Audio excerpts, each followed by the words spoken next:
This is a call for an uprising. Welcome to today's show. Who is scarier? Is it the people on the left or the people on the right? Now, I want to discuss this because obviously I know the people who listen to this channel are likely to say the people on the right. And I agree 100%. But I want to talk about the boogeyman and the stereotypes that they've ingrained in all of us. This is how they sneak by. This is how they get away with stuff like this, because they have us always looking in the wrong direction. They've brainwashed us with stereotypes based on what people look like, what people wear, right? What people do for a living, what color a person's skin is. They create all of this stuff in our head, but it is always 99 times out of 100, it's going to be the person who's responsible for whatever heinous act, whether it's a child abduction, a child rape, which is really what I'm alluding to here, satanic ritual abuse, and people who are part or a part of these satanic cults are going to be the person in a suit or the person you least suspect, right? And why is that? That is because they've created this perception in our minds. This perception that person in a suit is the rich, successful type. And the things in life we should fear are the things that don't exist. The boogeyman, right? Michael Myers, Jason Voorhees, Freddy Krueger, right? Nightmare on Elm Street. Well, the only Nightmare on Elm Street that's going on right now is the nightmare in this world. This entire world is Elm Street. But they have people looking at these things and being scared of the wrong things. Like somebody might jump out of their closet and kill them at night or be under their bed. Or, all of these murders and things happen because there's individuals out there who snap and lose it and become serial killers. When in reality, most of these guys who are serial killers are a part of a cult at some point in their lives, or are even a part of it when they're doing those killings, those ritual killings. And that's why a lot of these serial killers are glorified in our society. There's been many serial killers that have come and gone, but they're glorified. Ted Bundy, Jeffrey Dahmer, right? We see Jeffrey Dahmer, the artwork in the Podesta household, referencing the murders of Jeffrey Dahmer. Now, why do you think that is? Because to them it is art, and what Jeffrey Dahmer did to them is art. Dahmer was a Satanist. Dahmer was somebody who claimed before he died to find Jesus Christ, and I hope for his sake he did. But do you understand the standpoint that I'm trying to make here? If we erase the stereotypes that they've created in our minds and we start looking at the world for what it truly is, you'll start looking at the guys in the business suits as being the people who are suspect, right? And not just the guys in the business suit. What are we told about the little old lady, right? The old women, she's just an old woman. She's 70 years old. She wouldn't do anything. And then you see stuff like McMartin, where you see Peggy here. You see this family of these old women, and people look at it and they go, these women are responsible for child trafficking. These women are abusing kids, right? Just another reason that they got off the hook, because they even played that card and said, look at these people. You're telling me these old women are doing stuff like this? Of course they're not. They're church-going type. These are the stereotypes they've ingrained in people's heads so that we don't look at who the real people are who are involved in all of the things that are going on, the child trafficking, the human sacrifice. We look at one another, right? We don't look at the doctor or the person, an executive or a CEO. We look at them and we're supposed to go, oh, how wonderful. He's a CEO of a corporation, even though these people are put in those positions. But the reason that they brainwash people is because they don't want you looking there. They want you always looking in a different direction, and us looking at one another, right? These old women that we see all the time popping up in these ritual cases, grandmothers who prostitute their own daughters or granddaughters into these satanic covens, right? I did a video a few months ago where I showed a woman's testimony talking about how her grandmother was abusing her. Her grandmother was allowing men to rape her. Her grandmother was raping her herself and forcing her to drink blood, animal blood, and kill animals and do all this stuff and be involved in sacrificing of babies. This is how they get away with this stuff, because of the stereotypes and the perceptions that they create. And if you start going through life and you start taking your blinders off, you see the guy in the business suit and you'll say, something's up with this guy, right? A CEO of a corporation, something's up with this guy. Of course, there are little old grandmas who are not part of covens, but there's more that are a part of it than you would possibly imagine. But instead, they want you looking at what? They want you looking at the white guy living in the trailer park, right? With the wife beater thing on, right? The white tank top.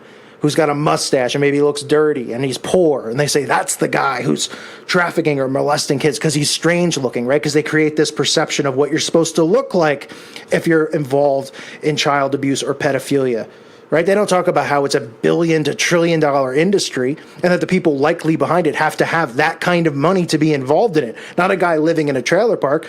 They just want to show you these isolated cases. When the stories break on any of these pedo cases, right, they always make them isolated. Oh, this guy was creeping after the girl, and oh my goodness, and everybody's all upset about it. Of course the elites will let stories like that come out. They want those stories out there. But then when you start talking about billions and trillions of dollars, when you talk about sex trafficking, you talk about satanic rituals, which is the common theme we always hear, and then the therapist or the judge will say, well, now that's just crazy. No, it's not crazy. That's what's going on. The crazy part is how they fooled everyone into not thinking this stuff is real. So again, they have us looking for Freddy Krueger, right? In a sense, they have us looking for this guy who fits the stereotype. Maybe big glasses, right? Looks like he smells or hasn't showered in a while. Or they have us looking at what? When there's other crimes that go on. They want white people to think that black people are involved in doing crimes because of how they look. Oh, boy. Oh, he might have his hat on sideways, so we should look at him as a suspect because of how he's dressed or how he talks or how he walks. This is the illusion that they've created inside of this matrix that we all need to see going on around us, because when we stop looking in the wrong direction and we start pointing fingers in the right direction, then answers start coming out. Then people start seeing the truth and they stop fighting amongst each other, right? They want us to fight amongst each other. They want white people and black people to hate each other. They want us to fall into this stereotype of judging people on how they look or what they're wearing instead of who they are as a person and what their character is. Okay? They want us always looking for the boogeyman that doesn't exist, to fear the things that aren't there. It's right, the fear of the unknown. Well, they tell us that all these things are going on and they want to keep us in fear. But the thing that nobody will believe is going on are these satanic rituals, these satanic covens, these satanic organizations that front and traffic children in and out, day and night, abuse them ritually, abuse them sexually. And it is the successful guy. As hard as that is for people to believe. Most of these people are very successful and very wealthy. Of course, it doesn't mean that there's not people at the bottom who are involved who might not have money. Of course there are. But the majority, especially these trafficking rings, are all controlled by powerful people in wealthy positions and powerful positions of government, of business, you name it, of finance. And they get away with stuff like this because people refuse to look at those people, right? They use fronts such as Christianity, right? They pretend that they're Christians. Oh, well, he could never do it. He's a CEO of an organization. He's a CEO of a Fortune 500 company. And on Sundays, he goes to church with his wife and kids. He would never do that, right? Because they go above and beyond to put this front on, to put this show on.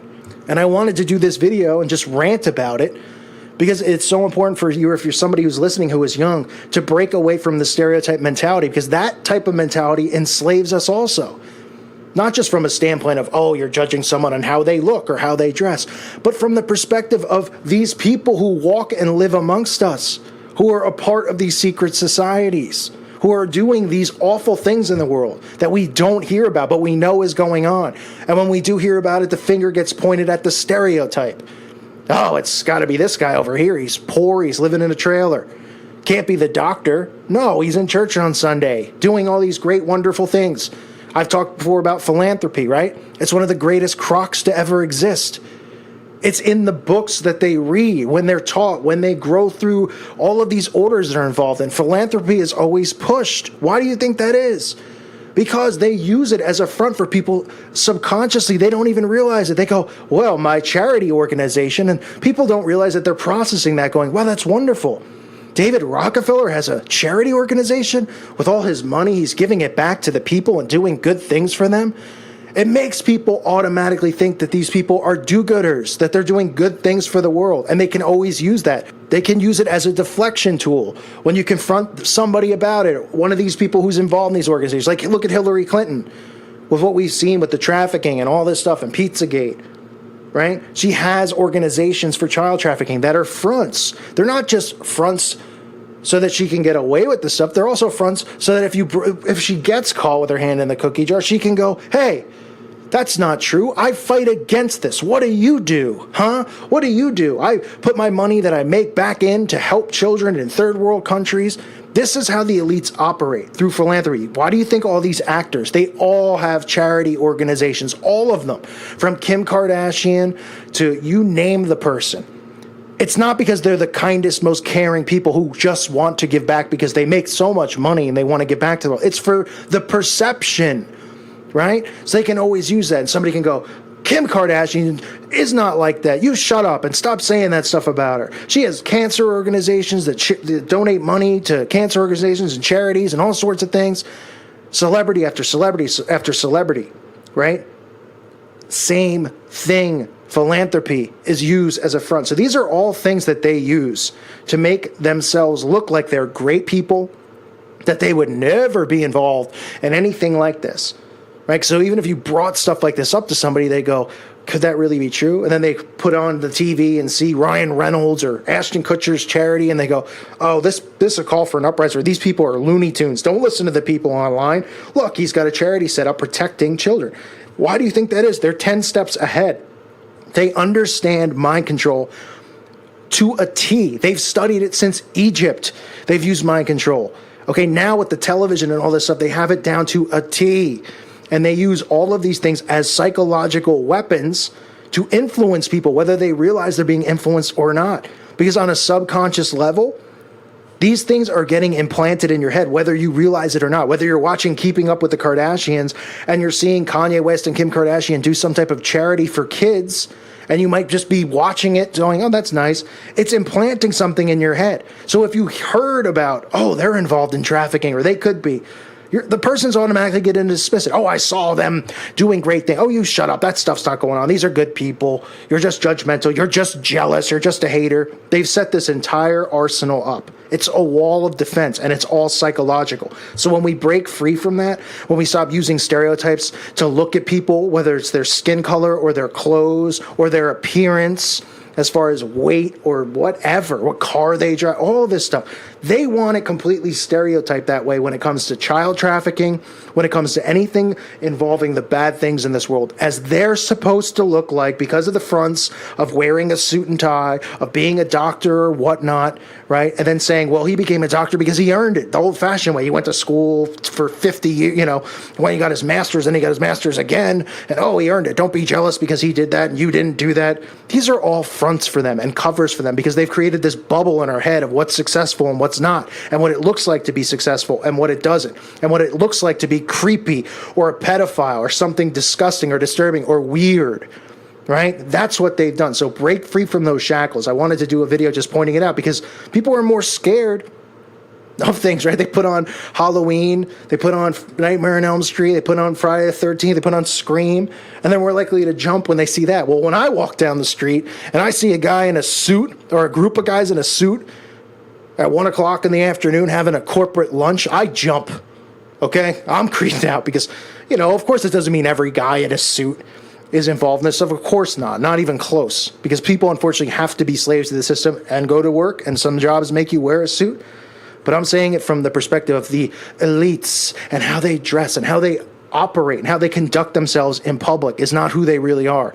And so when we break free from those stereotypes, we can see them for who they are, and who these people and what they're trying to hide is pretty clear. They're trying to hide their involvement in these satanic rings, which involve child trafficking, human sacrifice, blood ritual, demonic possession, all of this stuff that they're indoctrinating our children with, your children with, and the future children, our children's children with. So we have to fight free from that stuff and start teaching ourselves and our children not to look at those things and to be aware and suspicious of people and not to give them the benefit of the doubt because of their job or who they are. Because trust me, many parents out there would leave their child with somebody if they said, well, she's a nanny, but she's personally certified from, Harvard or whatever, some elite or some place where in their head they go, oh, she went to this school, and and her husband's a doctor, then it's safe there. Whereas the guy next to her who they're looking at to hire to babysit their kid could be a guy who works at Walmart, and they'd say, he works at Walmart, he's not watching our kid. And that's exactly how they get away with this stuff, because they create this illusion of trust through all of these things. So don't fall into the deception of any of that stuff. Trust in Jesus Christ alone. Trust in your own discernment. And don't give people the benefit of the doubt based on those things I just went over, okay? Let's make people aware of this stuff so people know that these people are lurking amongst us. It's more than you'll ever imagine. If we make people aware, we can start outing these people and calling them out and running them back into the woods where they belong. I thank you for listening to today's show. I hope you found this information helpful. God bless all of you and your families.